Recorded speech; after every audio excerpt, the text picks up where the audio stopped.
আমেরিকার ডলার বিশ্বজুড়ে সবচেয়ে বেশি প্রচলিত মুদ্রা, কিন্তু সেই ডলারের থেকেও কয়েকগুণ দামি কুয়েতের দিনার। বিশ্বের সবচেয়ে ক্ষমতাবান এবং ধনাঢ্য দেশ আমেরিকার চেয়ে কুয়েতের মুদ্রার মান কেন এত বেশি, চলুন জেনে নেওয়া যাক সে সম্পর্কে। বিশ্বব্যাংকের মতে মাথাপিছু মোট জাতীয় আয়ের দিক থেকে কুয়েত বিশ্বের পঞ্চম ধনী দেশ। কুয়েতের মুদ্রার নাম কুয়েতি দিনার, যা বিশ্বের সবচেয়ে মূল্যবান মুদ্রা। বর্তমানে কুয়েতের এক দিনারের মূল্য বাংলাদেশি মুদ্রায় প্রায় 328 টাকা সমান। কুয়েতের স্থানীয় বেশিরভাগ মানুষই বিত্তবান এবং কোটিপতি।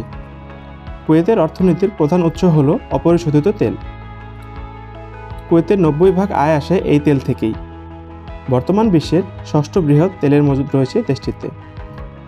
সারা বিশ্বে যত তেল পাওয়া যায় তার প্রায় 10% তেল আসে কুয়েত থেকে। বলা হয়ে থাকে কুয়েতের এখনও যে পরিমাণ তেল মজুদ রয়েছে সেই তেল দিয়ে কুয়েত প্রায় 100 বছরের বেশি সময় ধরে চলতে পারবে।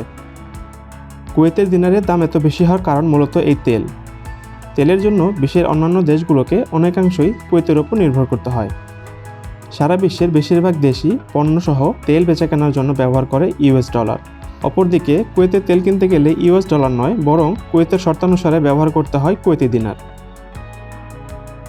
এখন প্রশ্ন আসতে পারে, কুয়েত কেন ইউএস ডলারে তেল বিক্রি করে না? উত্তর হলো, কুয়েত সরকার চায় সবাই যাতে কুয়েত থেকে তেল ক্রয় করে কুয়েতি দিনারে, আর সেই চাহিদার বিপরীতে তারা কম পরিমাণ কুয়েতি দিনার ছাপাবে। অর্থ কম ছাপা হলে একটা সময় বাজারে কুয়েতি দিনারের সংকট তৈরি হবে, আর চাহিদার তুলনায় উৎপাদন কম হলে কুয়েতি দিনারের দাম এমনিতেই বেড়ে যাবে। কুয়েতি দিনার কম ছাপার বড় আরেকটি কারণ হলো কুয়েতের লোকসংখ্যা খুবই কম, যার জন্য কুয়েত সরকার তুলনামূলকভাবে মুদ্রা ছাপায় খুবই কম। তাই এই অল্প সংখ্যক দিনার সংগ্রহ করার জন্য তেল ব্যবসায়ীরা হুমড়ি খেয়ে পড়ে।